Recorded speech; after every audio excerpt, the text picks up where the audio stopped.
In what way do you see that storytelling is different in novels than in film?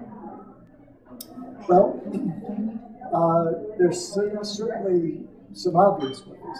One is, when you write a screenplay, you are writing sort of a recipe for a movie that's going to be made by somebody else.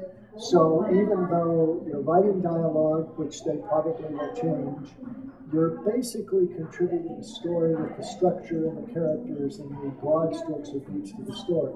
And then that will be modified in draft after draft. But ultimately, the vision of it, the way it works, is going to be up to the director, cinematographer, whatever. When you're a novelist, what you have to do with words is create those images in the mind of the reader. So in some ways, it's easier because you have to describe it. You don't have to create the same exact image for everyone. In some ways, that's harder because you've got to use language, and still the reader has to forget that she's reading words on a page because she's totally engrossed in the words you read. So that's the first thing. Another thing is, when you're writing a novel, you're describing an overall event. When you're filming a movie, you are selecting a specific thing that the audience is going to do.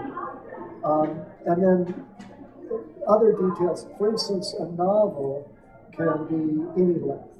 You can write a novel that's 110 pages long, and you can write a novel that's 1,100 pages long, and anything in between. If you're writing a screenplay for a Hollywood movie, it's got to come in right around 110 pages in script format. So there's more latitude in novel writing, probably a little bit less formula, a little bit the rules are a little bit less rigid in a lot of ways than screenplays, which are much more narrowly defined.